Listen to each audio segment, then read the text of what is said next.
Poland के विदेश मंत्रालय ने कहा रूसी हमले में दूतावास क्षतिग्रस्त हुआ है। तो ये बड़ी खबर सामने आ रही है, जिसके बाद तनाव और ज्यादा बढ़ने के आसार हैं, जंग का दायरा बढ़ने के आसार हैं। पोलैंड के दूतावास पर रूस ने कर दिया है अटैक।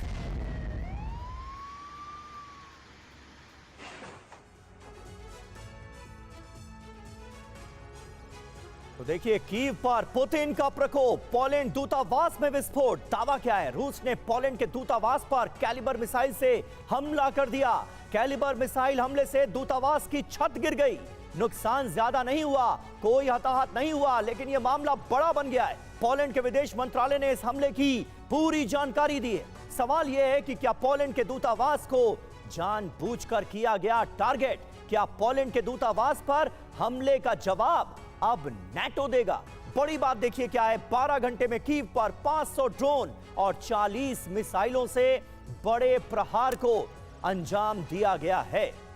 और हमारे साथ इस वक्त तमाम खास मेहमान हमें स्टूडियो में ज्वाइन कर चुके हैं। ब्रिगेडियर शरदेंदु, मैं आपसे जानना चाहूंगा, ये पोलैंड में दूतावास पर अटैक, मामला कहां जाता हुआ नजर आ रहा है? पोलैंड में जब ड्रोन नजर आए थे तो उसका इंपैक्ट क्या हुआ था, ये हमने देखा। आर्टिकल 4 इन्वोक कर दिया गया था पोलैंड की तरफ से, और अब पोलैंड के दूतावास को ही निशाना बना दिया रूस ने। क्या यह संभव है?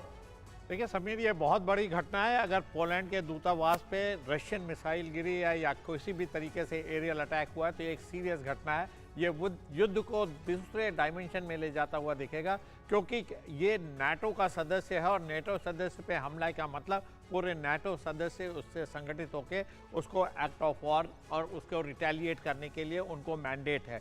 देखिए किस तरीके से रिएक्शन आता है ये देखना होगा। मेरा मानना है कि नाटो कंट्री आज की डेट में वेट एंड वॉच पे चल रहे हैं, क्योंकि वो नहीं डायरेक्टली इस युद्ध में इन्वॉल्व होना चाहते हैं। उनके युद्ध का मकसद जो है यूक्रेन को पूरी तरीके से मदद बनाना और यूक्रेन के थ्रू रशिया को क्षति पहुंचाना। अगर वो डायरेक्ट युद्ध में कूदता है तो एक वर्ल्ड वॉर की संभावना होगी, थर्ड वर्ल्ड वॉर में जाता हुआ देखेगा, क्योंकि रशिया भी देखिए अभी तक वो उसने नाटो कंट्रीज को स्ट्राइक नहीं किया था, बाकी यूरोपियन नेशन को स्ट्राइक नहीं किया था। तो इसको देखना पड़ेगा कितनी सीवियरिटी है। बहुत बड़ा रिएक्शन आ सकता है अगर इसमें मिसाइल गिरी और रशिया का इसमें डायरेक्ट हाथ होता है। देखिए कुछ दिनों से कुछ घटनाएं चल रही थी जिसमें रोमानिया में, एस्टोनिया में, पोलैंड में ड्रोन्स देखे गए थे, डेनमार्क में ड्रोन देखे गए थे। तो कहीं ना कहीं मेरा मानना है कि रशिया एक टोह ले रहा था कि किस तरीके का रिएक्शन आता है, और एक तैयारी तो उसने पूरी कर रखी है बेलारूस के थ्रू और अपने टेरिटरी के थ्रू कि कैसे यूक्रेन पे प्रेशर बनाना और कैसे